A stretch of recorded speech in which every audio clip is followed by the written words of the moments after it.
ಅಣ್ಣ railway station ಬರ್ತೀರಾ? ಹಾ ಬರ್ತೀನಿ ಅಣ್ಣ. ಅಣ್ಣ ಹೋಗೋದಾರಾಗ 2 ನಿಮಿಷ ಕೆಲಸ ಅದ ಅಣ್ಣ, ಅದು ಮುಗಿಸ್ಕೊಂಡು ಹೋಗಮ್ಮ. ಸರಿ ಅಣ್ಣ, ಹತ್ಕೊಳ್ಳಿ.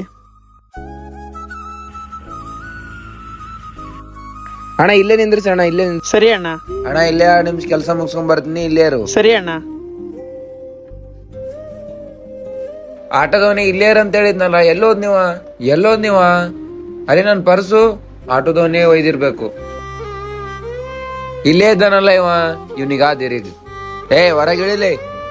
ಅರೆ ಏನಾಯ್ತು ಸರ್? ಪರ್ಸ್ ಕಳತನ ಮಾಡೋತನ ಮಾಡಿ ಏನಾಯ್ತು ಅಂತ ಕೇಳ್ತೀಯ? ಅಣ್ಣ ನಾನು ನಿಜವಾಗ್ಲೂ ನನಗೇನು ಗೊತ್ತಿಲ್ಲ ಅಣ್ಣ, ಅಲ್ಲಿ ಟ್ರಾಫಿಕ್ ಇದೆ ಅಂತೇಳಿ ಇಲ್ಲಿ ಸೈಡ್ಗೆ ಹಾಕಿದ್ದೆ. ನಿಮ್ಮಂತ ಆಟೋ ಡ್ರೈವರ್ಸೇ ದೊಡ್ಡ ಕಳ್ರು, ನಿಮ್ ಬಗ್ಗೆ ಎಲ್ಲ ಗೊತ್ತು ನಂಗೆ. ನಿಜವಾಗ್ಲೂ ಅಣ್ಣ ನನಗೇನು ಗೊತ್ತಿಲ್ಲ ಅಣ್ಣ. ಇವೆಲ್ಲ ಮಸ್ತ್ ನೋಡಿನಿ, ಬಾ ಪೊಲೀಸ್ ಸ್ಟೇಷನ್ ಹೋಗಂ ಬಾ.